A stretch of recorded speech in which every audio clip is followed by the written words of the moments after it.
Man, they held the truck for so long, I figured we were absolutely destined to fail. But here we are. We made it all the way out here with 64 minutes of ops left. Sam.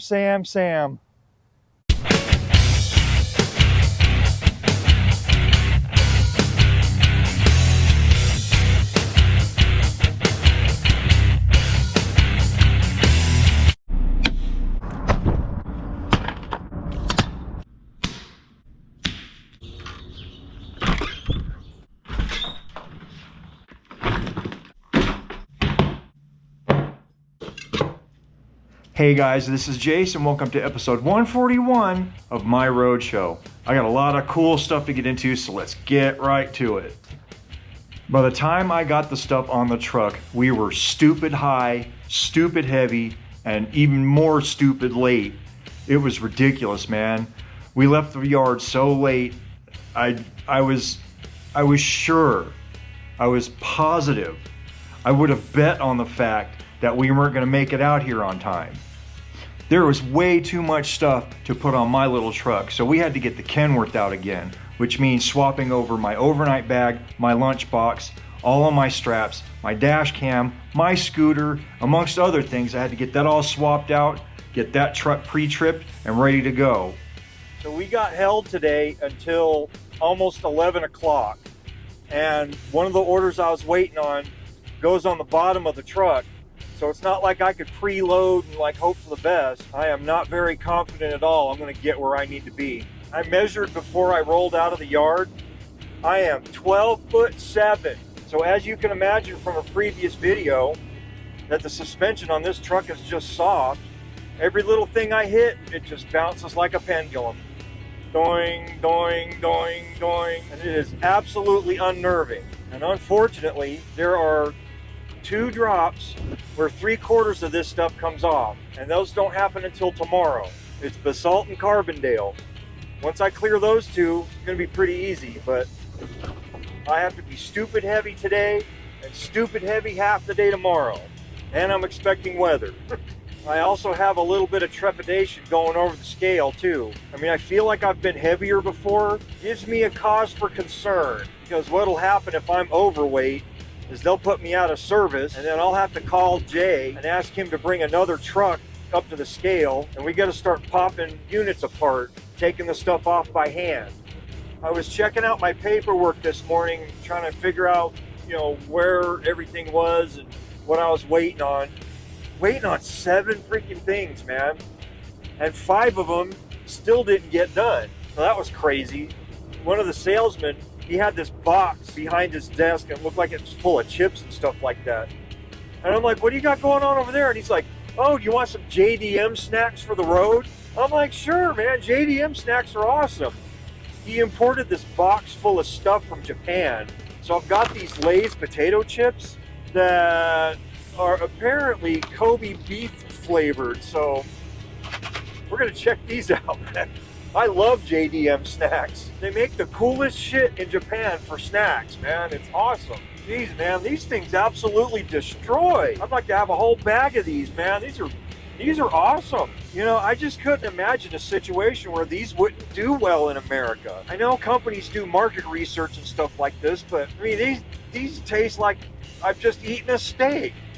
Like, that was awesome. Can only get them in Japan. Well, unless you import them like my coworker did. But like, if these were sitting up by a bunch of the other Lay's products and stuff like that, the sour cream and onion and the barbecue and the whatever flavor of Lay's they have, I would pick these every time. This is turning into a righteous snackage segment.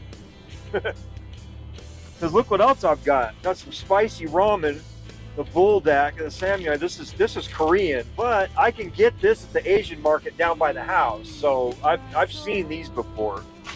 But what I haven't seen, this is Japanese peach flavored Coca-Cola. I ain't never seen none of this. I'll have to check that out. Fun times, man. Jordan hooked me up with some JDM Snacks. Today is one of those days. I feel like I managed my time fairly well. I got everything pulled out and stacked up and you know, I couldn't put anything on the truck until I got these other 3 orders. Well, 3 units, it's 1 order, but you know, I was ready to load the truck by 9:30. Actually, I was ready to load the truck way earlier than that. If I think about it, I started looking for those 4 units, oh, like closer to 8:30. So yeah, if I missed Breckenridge, that's gonna be a not my fault thing. I mean, I felt like I was on the ball, wasn't forgetting a lot of stuff. You know, I moved around fairly efficiently. I can't complain about my performance. A little bit of smoke up here. Wonder if that's not a brake fire. I guess we're fixing to find out. Well, I really hope it doesn't rain too much. I was really motivated to take my truck, but got some fire department activity. Looks like a brush fire. Fire truck activities going on. That looks like a controlled burn. Today's advantage is that I really don't need fuel. Oh, that's a good thing I don't need fuel either, because all the fuel lanes are full.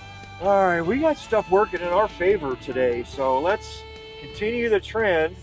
Get over this scale house without getting pulled in. Still looking for chains, it looks like. Well, they're certainly not going to pull me in for that, because I display my chains proudly right on the side of the vehicle, so okay. Well, apparently I wasn't overweight, which is good.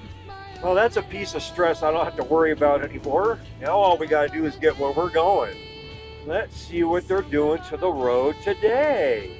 Looks like they're digging, oh, this looks like drainage. They're replacing some drainage. Judging by how well that first stop went, and looking at what time it is and where I'm at, I've been later before and still made it. So we'll just have to see. Being as heavy as I am, I just can't take the corners like I want to. There's a good chance we could make it. Now that I'm a little closer to Granby, I have definitely been later. Not only have I been later, I've been late enough to where I've got to Granby at 1:30 and still had 2 stops in town plus the one in Kremling, and then all 4 stops in Steamboat and still made it. I mean, by the skin of my teeth, sure, but I've still made it. So my confidence that we'll make it all the way to Grand Junction is actually growing. So as long as we can clear the last one in Steamboat Springs and still have 3 hours of ops left, we're golden. I don't know, guys. Sometimes I worry about nothing. You know, I got to look back in my almost 13-year career and think to myself, when's the last time you had to stop and rifle because you were going to run out of hours before you got the junction? And my honest answer is maybe 3 times. Oh, stuff's going to get wet. See, this is why I want to be on my truck. Now everybody's going to be like, my stuff got wet. Well, you can blame Basalt. Because all this dumb crap, most of it's for them. Then again, it's been a serious hot minute since I brought this much crap for Basalt. Normally they're only getting like one little thin unit, a couple of hand wraps, a thin unit and a couple of hand wraps, and they stock just like boards that are sanded on all 4 sides. They stock oak and alder, poplar, 1x4, 1x6, 1x8, you know, that kind of thing. And they have like this little section. And the receiver is always like, I'm always out of this stuff. And I keep telling him, well, tell your boss that you're out and he will order the stuff. So today, I've got like 3 giant units of tongue and groove for Basalt, plus their knotty alder order, and their poplar order, and their oak order. It's like getting it all at once, yo. I didn't want this stuff to get wet. Well, it's hailstones. Maybe the hailstones won't get it so wet. I was expecting weather, and here we are. I've really got to control myself between here and Steamboat Springs, because my tendency is to blast through here like I'm driving in Le Mans. I just have to be careful. I'm too tall for that crap. Bell is much better suited to corners, and it's just because of Sam's smooshy freaking suspension. Just got to be careful. This white van up here passed me on a double yellow. No signal whatsoever. I don't know what his deal is, man, but he's got to get to the campsite right now. Wow. We just rolled through Kremling, and it's usually about an hour and 15-minute trip from here to Steamboat Springs.